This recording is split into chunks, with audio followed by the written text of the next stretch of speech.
Bonjour, bonsoir à tous, c'est Antoine alias Anubis pour une nouvelle vidéo d'après-match France-Italie. Et oui, pour ceux qui découvrent la chaîne, je fais aussi le suivi de l'équipe de France. Alors c'est beaucoup plus rare et puis c'est une chaîne vraiment axée sang et or, mais moi je fais ce qui me plaît et j'ai envie de faire les bleus. Alors ça me plaît, mais je souffre parce que on a eu le droit à une leçon de football italienne avec un match qui a démarré sur les chapeaux de roue et qui s'est écroulé comme un flan mal cuit.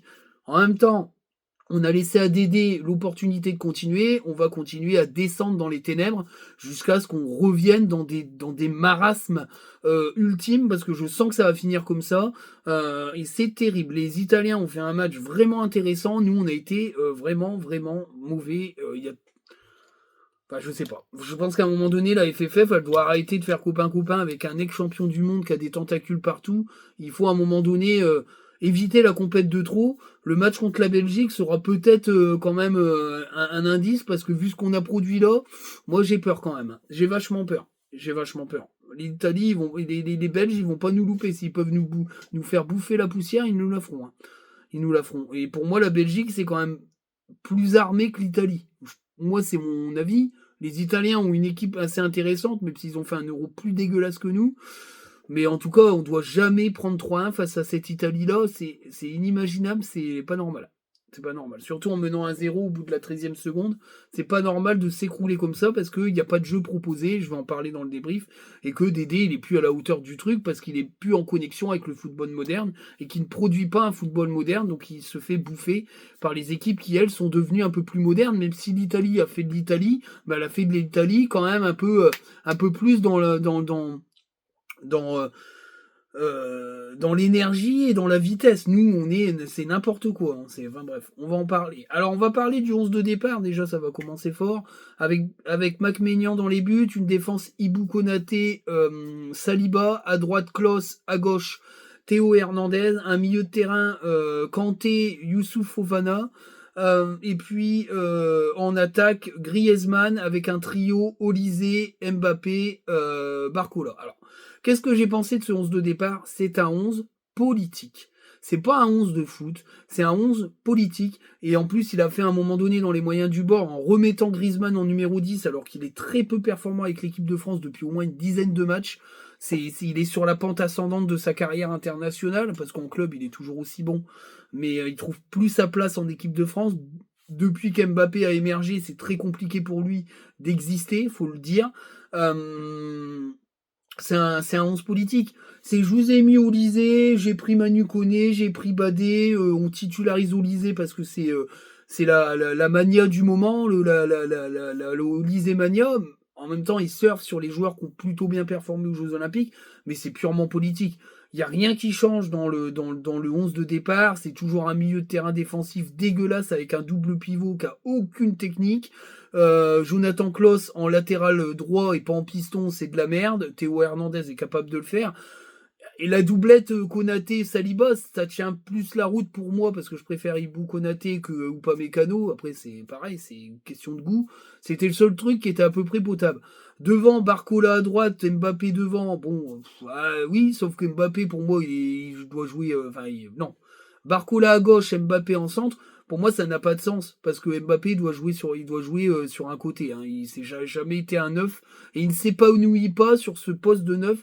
C'est un joueur qui doit jouer sur le côté. C'est tout. On peut pas faire sans Mbappé parce qu'il a pris une aura tellement forte que c'est soit tu mets Mbappé et tu sors Barcola du 11, soit tu mets Barcola et tu laisses Mbappé à un poste qui est pas bon. Voilà, c'est un peu compliqué. Et puis quand on voit ce qu'il y a sur le banc, les Jules Koundé, que tu rappelles des Lucas Digne alors qu'il y a des Truffert et compagnie. Enfin bref, c'est peut-être pas le même poste, mais enfin, on sent bien que c'est un 11 politique, c'est un 11 pour flatter les médias et le public, mais que derrière, on voit bien que l'usinage, c'est du Deschamps et que c'est une peinture flambant neuve. Derrière, l'usine, elle s'écroule, voilà, clairement. Et on l'a vu sur le match, clairement. On l'a vu sur le match. On va commencer par les notes. J'ai mis la note de 3 Mike Maignan. C'est peut-être un de ses plus mauvais matchs en bleu depuis très longtemps. Les relances, elles ont toutes été ratées. Il s'est mis dans le foin dans toutes ses relances. Moi, j'ai trouvé qu'il n'avait pas été inspiré sur le deuxième but. Sur le premier, il peut rien faire. La reprise de Di Marco, elle est magnifique. Mais sur le deuxième but, il est vachement juste. Il doit pas la prendre. Puis sur le troisième, il enroule bien le ballon. Mais bon. Enfin, voilà. C'est pas un match terrible de la part de Maignan. Surtout que les relances en pied étaient dégueulasses comparées à celles de Brice Samba. C'est quand même... faut se mouiller la nuque. Hein. J'ai mis la note de 0 à Jonathan Klaus. Cataclysmique. Il a rien à foutre en bleu. Il a pas de niveau. Jules Koundé, enfin après, je pense qu'il y a des écarts de prépa. Il y avait des joueurs peut-être pas au pré. Mais sincèrement, c'est quand même assez compliqué de mettre Klaus en latéral. Il a été nul à chier. Enfin voilà, on jouait à 10 contre 11, hein, clairement. Hein, et puis les buts, ils ont été pris de son côté. Hein. Et il a pas pu montrer les qualités qu'on lui a connues à Lens. Il est en baisse de régime depuis qu'il est parti à Marseille. Moi, je trouve pas qu'à Nice, il soit extraordinaire. Moi, il fait un match cataclysmique. Il est sur tous les buts. Il n'a pas été une seule fois offensif. Il n'a pas fait un centre. Il a été complètement bouffé par Di Marco. Catastrophique. Ouais, ce mec-là, il doit plus être en bleu. Hein. Même si je l'aime bien. Hein. C'est un ancien de la maison, mais... Dans un système à 4, il a rien à foutre en titulaire. Ça, c'est clair, net et précis. Limite, tu mets Lucas Digne, il fera un meilleur match. Hein. Sincèrement, c'est pas possible, quoi. J'ai mis la note de 6 à Théo Hernandez. Il fait un match correct. Moi, j'ai trouvé intéressant. Il est même monté parfois, essayer d'apporter un peu d'offensive. D'offensivité, ça n'existe pas, pardon, excusez-moi, d'offensive, même si les Italiens ont vite coupé court à tout ça et qu'il a été fort neutralisé. Défensivement, il n'a pas été trop en galère. Ça reste un match correct, c'est une valeur sûre de l'équipe de France. Je veux dire, s'il y a une reconstruction, elle sera faite autour de lui. Pour moi, il est très difficilement bougeable du 11 de départ, ce joueur. Voilà. Et puis il fait une carrière très très bonne en Italie. C'est un très bon joueur. C'est un très bon joueur. Le petit frère Hernandez. Les deux centraux. Alors les deux centraux, j'ai mis la note de 4 à Saliba. Bah, moi je trouve que c'est insuffisant. Moi je l'ai trouvé un peu emprunté. Quelques contrôles, des passes ratées. Dans les interventions, c'était limite. Il a été plusieurs fois dépassé. C'est peut-être pas du bon Saliba, mais peut-être qu'il n'est pas encore au niveau. En tout cas, j'attends mieux de lui par rapport à l'Euro qu'il a livré où il a été exceptionnel. Très très bon. Voilà. Et puis on s'est fait perforer plein de fois. C'était compliqué. Konaté, j'ai mis un point de plus parce que je trouve qu'il a quand même été solide sur quelques interventions. Après, c'est quand même assez lent au niveau vitesse. Par contre, au niveau des relances, j'ai trouvé ça quand même assez bon. Il a foiré très peu de relances. Il est quand même sûr avec son pied, mais ça reste quand même moyen. J'ai trouvé que la charnière avait quand même été assez faible. Il y a un sacré chantier. Ça va être compliqué, hein, mais bon, pour moi, ça bénéficie pas ou pas Mécano, hein, parce qu'il n'aurait pas été meilleur sur ce match. Au milieu de terrain, alléluia, allez, Kanté, j'ai mis la note de 1, un match catastrophique de Kanté, il a rien à foutre chez les Bleus. Il est là depuis des années, il est parti depuis 2 ans en Arabie Saoudite ou je sais plus où là, aux Émirats, enfin bref, il est plus au niveau du tout. Alors lui, il récupère des ballons, mais il a plus aucune gève. Techniquement, c'est hyper hasardeux. Il a pas mis une passe vers l'avant, il sait plus se projeter. Des fois, il était perdu. En deuxième mi-temps, il n'y avait plus personne, je croyais qu'il était sorti, moi. Tellement il était fantomatique, c'est quand même catastrophique. Hein. C'est catastrophique. Quand on voit les milieux de terrain défensifs qu'on a en France, on se dit quand même que Deschamps, il crache sur la gueule du foot français à longueur de journée. C'est horrible. 0 à Youssouf Fofana, cataclysmique comme Klaus. Hein. Oh là là là là, la purge. Son match est une purge. De A à Z. En première mi-temps, ça a été le pire de l'équipe. Il a perdu le ballon sur le deuxième but. Incapable de donner un ballon. Des passes ratées, des interventions ratées. Il est maladroit avec le ballon. Il a été cataclysmique. Alors, bien sûr, il a fait quelques matchs intéressants en bleu, mais c'est quand même extrêmement faible. Et moi, je suis très inquiet de cette charnière milieu de terrain défensif. Il va rebasculer sur une équipe de merdouille avec un ailier qui est des milieux de terrain défensifs. Hein, tu peux être sûr et certain. Hein. Ça va revenir à la vieille Dédé dégueulasse et puis c'est tout. C'est malheureux, mais bon. En même temps, c'est ce qu'il cherche à faire. J'en parlerai dans le débrief. Il savait exactement où c'est qu'il s'en allait en faisant un 11 pareil. Hein.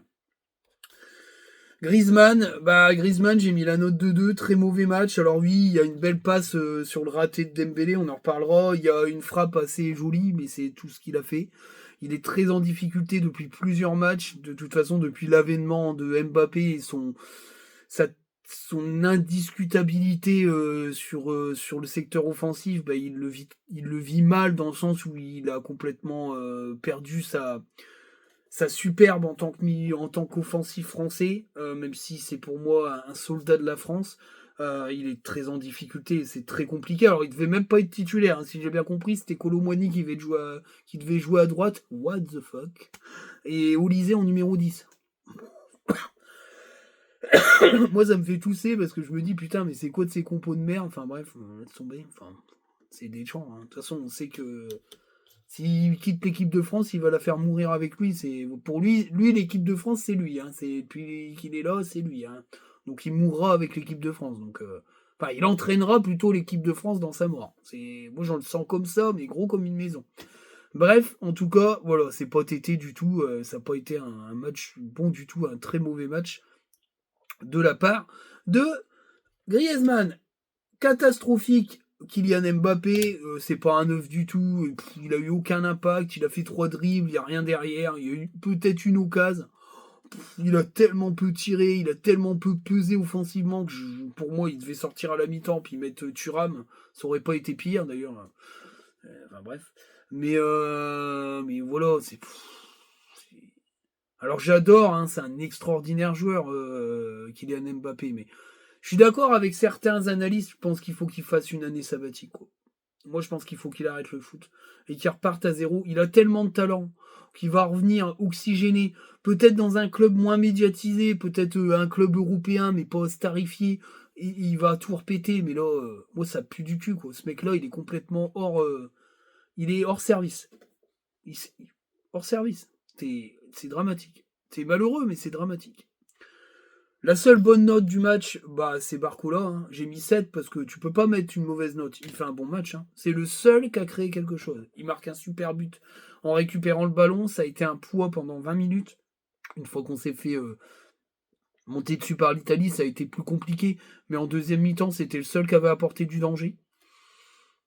Voilà. Lui, c'est l'avenir de l'équipe de France. Il faut rebâtir autour de lui et puis voir un peu ce qu'on peut faire. Mais c'est compliqué en fait. C'est compliqué de sortir Mbappé du 11 de départ. Mais si c'est Barcola à gauche, bah, Mbappé, il doit comprendre qu'il va être en concurrence avec Barcola. Mais c'est compliqué de sortir Barcola du 11 quand il fait ce qu'il fait au PSG. Pour moi, il est en train un peu de détrôner Mbappé dans le killer du PSG, dans le joueur qui détruit tout, le Factor X. C'est compliqué quand même pour Mbappé parce que moi j'ai compris j'ai compris son interview où il dit là c'est super ce qu'il fait etc c'est génial mais j'espère que vous serez aussi dur avec lui quand enfin bref il avait l'air de dire que quand ça va pas aller il va en prendre plein la gueule et qu'il faudra faire attention mais je comprends mais je pense qu'aujourd'hui il a trop de pression sur lui médiatiquement et que c'est compliqué pour lui quoi Mbappé et là quand tu vois Barcola tu peux plus enlever un Barcola du 11. S'il t'enlève Barcola du 11, c'est que t'aimes pas le foot. Voilà, c'est clair. Au moins, c'est clair, net et précis. J'ai hésité pour Olysée pour son premier match. Je me dis que quand c'est un premier match, il faut quand même être un peu plus. Pas trop dur. Moi, j'ai mis la note de 5, c'est assez moyen. Il a montré de belles choses, techniquement, il a assuré, il a créé des trucs, mais c'est vite fait bouffé, poqueté par l'Italie. J'attends mieux, j'attends plus, j'ai envie d'en voir plus. C'est un moyen plus, c'est un moyen d'encouragement. Il doit continuer, il doit progresser. J'espère que c'est pas une raison de l'avoir titularisé pour le tuer de la part de Deschamps, parce que comme ça il a évacué les dossiers Olysée et compagnie. Mais en tout cas, voilà, c'était quand même pas génialissime. Alors, les changements. Donc Dembélé est rentré à la 50e minute. Zéro cataclysmique. Enfin, bon. Il sert strictement à rien. Il a fait 50 matchs en bleu, c'est 50 matchs de merde. Il est rentré, tout ce qu'il a fait, c'est 3 dribbles. Il a réussi à niquer un Italien en faisant un salto arrière. C'est le seul truc qu'il a fait du match. À un moment donné, il y a une superbe passe de Griezmann. Il sait même pas faire une reprise de volée. Un mec aussi technique que lui, c'est quand même dramatique. Et ses accélérations qui ne servent strictement à rien. Il accélère, il élimine les joueurs, il centre, c'est derrière les buts. C'est cataclysmique, ça sert à rien. Voilà, il a aucun intérêt en équipe de France, ce joueur, je comprends toujours pas ce qu'il fout en bleu. Il ferait mieux de s'entraîner à être efficace et à finir ses actions, plutôt que de faire de la merde comme ça, il a servi strictement à rien. Il a pas redynamisé l'équipe, au contraire, on a été encore moins dangereux offensivement depuis qu'il est rentré. Manu Koné, j'ai mis la note de 4, insuffisant. Il prend un carton jaune d'entrée. Je trouve qu'un peu il était un peu perdu sur le terrain. Quelques interventions un peu trop agressives.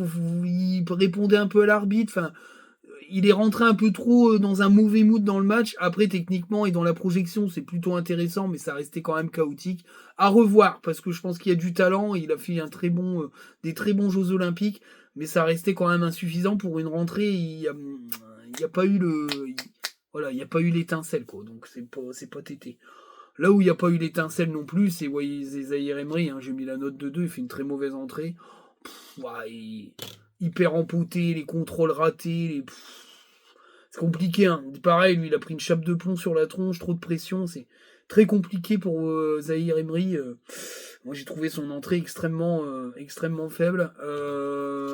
J'ai mis la note de 1 à Thuram, hein, catastrophique. Il est rentré. Il a servi à rien. Il est rentré à la 77e. Il restait quand même presque 20 minutes de jeu. Il a rien fait. Hein. Il a eu rien du tout à se mettre sous la dent. Hein. Efficacité 0. Création 0. C'était un plot. Il a servi à rien. C'est bien. Bravo. Et Jules Koundé, j'ai mis la note de 6 parce qu'il est rentré. Je trouve que voilà, s'est un petit peu plus projeté. Et puis pour moi, c'est le titulaire du poste. Et je sais pas, il est rentré à la 80e. En 10 minutes, il a montré 5 fois plus de choses que Jonathan Klaus, quoi. C'est dramatique, hein. Et puis donc j'ai mis la note de la note de 1 à Didier Deschamps, catastrophique. Je mets pas 0 parce qu'il a fait jouer Olysée et Barcola en titulaire. Donc je veux dire, j'y mets un point pour ça, mais c'est catastrophique. Hein. Totalement dépassé, totalement désabusé. Puis une com qui s'est doméniquisée, je trouve, pendant l'Euro. Moi, j'ai de plus en plus de mal avec lui. Parce que dire les gens ils aiment pas, ils regardent autre chose. Domenech, il aurait dit ça, on aurait dit que c'était une grosse pute et que c'est un enculé et qu'il ferait mieux fermer sa gueule. Lui, il commence à se doménéquiser. Et quand on se doménéquise, c'est qu'on est plus sûr de soi et qu'on se sent en danger. Donc, j'aimerais bien qu'il se sente vraiment en danger parce que franchement, ce qu'il produit, ce qu'il a montré là, c'est ignoble. Il n'y a pas d'équipe, il n'y a pas de réaction, il n'y a pas de coaching, il n'y a pas de modification de stratégie. C'est n'importe quoi, c'est nul. C'est nul. Puis il a des mecs au staff sont nuls, quoi. Stéphane, il sert à rien, il est juste là pour y montrer la feuille et puis tourner la page, quoi. C'est le scribe, c'est n'importe quoi. Catastrophique. Alors on va débriefer le match, bien sûr. Alors, on marque au bout de 13 secondes sur une super récupération de Barcola. Alors, ce qui m'a fait rire, c'est qu'Mbappé attendait le ballon. Barcola, il a envoyé une grosse mine dans Donnarumma et il a bien fait. On leur a fait mal pendant plus d'une quinzaine de minutes. Et puis après, les Italiens, ils ont décidé de jouer au foot. Et là, c'était fini. On a joué une équipe qui jouait au foot. Nous, on n'a pas joué au foot. Voilà, on s'est fait bouffer, notre milieu de terrain était nul à chier, on s'est fait transpercer. Jonathan Klaus était un plot. Il y a que Théo Hernandez qui arrivait à gérer, donc c'est vrai que les attaques venaient tous de Di Marco du côté gauche parce qu'on était nul à chier. La défense centrale a été quand même assez en difficulté et les relances de Maignan nous ont mis tous dans le sac. Résultat, nous trio offensif de guerre était complètement coupé du reste de l'équipe puisque Griezmann n'a pas réussi une seule fois à briller entre le milieu de terrain et l'attaque. Résultat, on s'est fait bouffer, on s'est fait égaliser par une superbe reprise de Di Marco. C'était un but magnifique. Et voilà, ça fait un partout, mais ça fait un partout. C'est minimum, tarif minimum, parce que franchement, entre la 20e et la 45e minute, on n'a pas vu le jour. Hein. On a pris le but à la 30e, c'était totalement mérité, puisque ça faisait 10 minutes, 20, ça faisait un bon petit quart d'heure qu'on se faisait piétiner, et puis on s'en sort comme ça. On retourne à la mi-temps, on nous dit, il va peut-être faire des changements tactiques, tiens. Mon cululu, on a fait la même chose. Au bout de 5 minutes, on n'avait plus le ballon. Les Italiens, ils ont défendu à 2 sur les côtés. Barcola, il peut pas dribbler la terre entière. Et puis il était totalement esselé. Donc il a rien réussi à faire. Mbappé en mode fantôme. Et Olysée, c'est un jeune premier. Il s'est quand même bien fait bouffer à un moment donné. C'était compliqué. Et puis au milieu de terrain, il n'y avait rien qui se passait. D'accord. On prend le but à la 51e minute. Il se décide de faire des changements 20 minutes après. Vers la 70e minute. Incompréhensible, hein, ça fait 2-1. Tu changes pas, il fait du poste pour poste, donc il modifie même pas la strat pour être plus offensif. Fait rentrer Koné à la place de Fofana, en même temps tu fais même rentrer le jardinier, il fera mieux. Et puis Dembélé à la place d'Olysée, j'ai pas compris. Hein. J'ai pas compris parce que Dembélé en bleu il faut rien. Et résultat, de la 58e à la 74e où on se fait baiser par un contre, on a été nul à Yesh. Dembélé a servi à rien. Mbappé a toujours été aussi fantomatique. Et à un moment donné, à la 77e minute, enfin, il s'est dit on va quand même faire des changements. Alors à chaque fois il fait les changements après le but, hein. Il les fait pas avant, hein. C'est toujours en réaction, comme il est catastrophique Deschamps. Il a fait de la merde. Il fait rentrer Zahir Emni à la place de Kanté qui a totalement disparu depuis le retour des vestiaires. J'ai même pas compris pourquoi ils n'étaient pas sortis en même temps les deux. Il aurait dû faire rentrer une doublette totale au milieu de terrain, ça n'aurait rien changé au niveau de l'apport puisque les deux avaient été catastrophiques. Grisou sort, il aurait dû sortir depuis longtemps et faire rentrer Thuram. On a quand même d'autres attaquants en France qui sont capables de montrer, même si Thuram, il a mis 4 buts, 4 buts, 2 passes décisives, je sais plus, en quelques matchs. Mais en bleu, il a pas le niveau. En bleu, il a pas le niveau. Je suis désolé. C'est pas. Enfin voilà. Puis il joue dans un système où c'est pas la même chose. Il a été catastrophique. Catastrophique. Ça sert à rien. Puis Koundé rentre à la place de Klose, qui aurait dû sortir à la mi-temps, puisqu'il a été nul à chier. Mais bon, après, il avait à gérer peut-être des états de forme différents. Mais le coaching et l'éclat, tu joues une compète, hein, c'est des matchs officiels, c'est pas des l'amical. Hein. Moi, je suis désolé, mais c'est n'importe quoi. C'est n'importe quoi. Alors, bien sûr, tout n'est pas perdu pour la qualif à la Coupe à Toto. Mais enfin, moi, ce que je vois, c'est surtout ce match-là, qui est une démonstration de la fin de Deschamps, qui est une démonstration qu'on a peut-être, une génération moins brillante, mais moi, j'en suis même pas sûr, parce que les Manu Koné et tout, c'est quand même l'avenir de cette équipe. Quand tu vois Barcola, t'as de quoi marquer des buts à chaque match, et il y en a plein des bons attaquants, il y en a partout en France, on en forme plein de milieux de terrain. Aujourd'hui, c'est Deschamps le problème de l'équipe de France, parce qu'il a une façon de jouer au foot qui est une façon merdique. C'est tout. Je pense qu'aujourd'hui, il faut jouer un foot moderne, où la plupart des équipes jouent avec 3 défenseurs et puis des pistons, avec soit vous mettez un 3-4-3 ou vous mettez un 4-3-3, enfin bref, vous jouez avec un milieu de terrain et 2 attaquants, et pas cette espèce de truc à la con, ou alors vous jouez avec 3 milieux de terrain défensifs, un milieu de terrain offensif et 3 attaquants, enfin bref. Aujourd'hui, on a des possibilités de jouer beaucoup plus offensif avec une stabilité. Lui, il fait toujours la même saucée et qui ne fonctionne plus depuis plus de 4 ans. Ça fait 6 ans maintenant, depuis 2018, qu'on descend et qu'on n'est plus au niveau des grosses équipes internationales. Pour moi, Deschamps, il est temps qu'il parle, qu'un nouveau coach arrive. Alors, est-ce que Titi Henry voudrait pas surfer sur la vibe olympique pour venir bouffer Deschamps? Parce qu'il y a beaucoup de gens à la FFF qui sont devenus un peu anti-Zidane. Je pense que Deschamps a tellement insufflé sa jalousie de Zidane qu'à un moment donné, peut-être même que Zidane ne sera pas le prochain alors que tout le monde en rêve, que c'est la logique absolue, que ça serait Zinedine Zidane à la tête des Bleus, mais ça a une aura monstrueuse, ça lui laisserait beaucoup de largeur pour créer des trucs comme Laurent Blanc. Laurent Blanc a eu cette aura, euh, Laurent Blanc, c'était Captain Blanc. Captain Blanc, il a une aura. Il avait perdu son premier match face à la Norvège. Personne lui avait chié sur la gueule. Maintenant, l'Euro s'était mal passé parce qu'il y avait une génération de branleurs. Mais sincèrement, euh, l'aura de Zidane permettrait de préparer les choses bien. Et Zidane, je vois plein de gens aujourd'hui qui sortent que Zidane produit du mauvais football. Il gagne plein de Ligues des Champions. Je suis désolé. Le Real de Madrid produisait un football très intéressant. Il est capable, lui, c'est un mec qui aime la technique et le jeu offensif. Moi, je suis désolé, il est capable d'apporter un second souffle. Donc moi, j'attends, c'est la fin de Deschamps. Voilà, moi je le dis clairement, ce qu'il a montré, c'est horrible. On va jouer la Belgique. Les Belges, ils ont un somme infini face à nous. S'ils peuvent nous mettre la tête dans le seau jusqu'au bout, ils le feront. Et moi, j'ai peur parce que je suis sûr que Deschamps va revenir sur ses fondamentaux dégueulasses et qu'à un moment donné, on n'arrivera pas à remonter la pente et que ça sera la compète de trop, même si c'est la compète à Toto. Faut mieux profiter de la compète à Toto pour le virer que de passer à la Coupe du Monde. Voilà, la Coupe du Monde, ça doit être fait avec un nouveau sélectionneur qui doit sélectionner les joueurs qui ont été plutôt intéressants sur la phase de cette Coupe à Toto, et puis virer les mecs qui sont plus dans le mood, et puis peut-être revoir avec Kylian Mbappé pour lui dire, écoute gars, voilà, et c'est jouer en neuf, c'est compliqué. Tu vas être en concurrence avec Barcola, tu seras plus le capitaine et puis machin, repartir sur une équipe. Moi, je pense que on a besoin de déconnecter avec Mbappé. Moi, j'aime beaucoup Mbappé. Hein. Je suis pas en anti Mbappé parce que je vois beaucoup de trash talker sur lui. Moi, c'est pas le cas. Je trouve que c'est un joueur exceptionnel, mais qu'il est complètement bouilli psychologiquement. Et je pense qu'il faut un sélectionneur qui lui dise, écoute, Enfin, faut trop poste, quoi. Et puis après, tu vas redevenir la star que t'es et tu vas tout éclater. Mais on a un gars qui s'appelle Barcola. On peut pas l'éclipser par rapport à toi alors que lui, il est performant.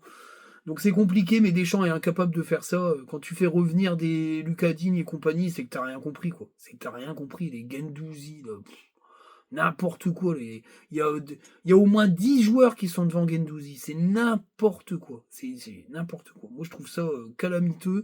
On a l'impression qu'il fait venir les copains. Mais non, non, l'équipe de France, faut que ce soit les meilleurs qui jouent. Et je suis désolé. Lucas Digne et Guendouzi, c'est pas les meilleurs à leur poste. Voilà. Surtout qu'en Ligue 1, il y en a des très bons de milieu de terrain et de latéraux. Moi, je suis désolé, un mec comme Truffert, il doit y être. Moi, je suis désolé, il doit y être, Truffert. Voilà, moi ça me trouve le cul. Ça me trouve le cul, mais bon, c'est comme ça.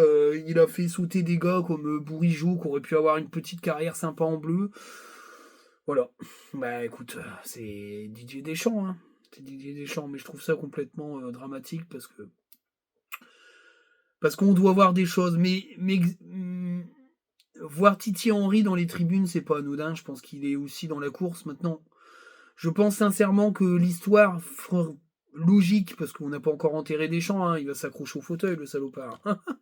L'histoire logique, c'est que Zidane prenne la suite et que Titi Henry fasse une petite carrière d'entraîneur, mais en sélectionneur, en one shot comme ça, je pense qu'il insuffle un esprit coupe, un esprit bataille. Et il est capable de produire du beau jeu. Et moi, j'ai trouvé que l'équipe de France a produit du beau jeu et des belles choses. Voilà. Même si elle est tombée sur une très forte équipe espagnole qui revient fortement, moi, j'ai trouvé du beau football et une capacité de faire monter les choses. Il n'a pas hésité à mettre comment il s'appelle merde.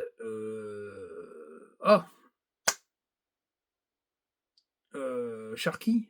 Cherki. Cherki. Il n'a pas hésité à mettre Cherki, Ryan Cherki sur le banc. Enfin, il est capable de dire aux gars, vous allez sur le banc, quoi. Même si vous avez un statut un peu de craquito. Non, non, tu vas sur le banc, t'es pas performant. Voilà, donc ça, c'est Thierry Henry parce qu'il a une exigence et un QI foot monstrueux.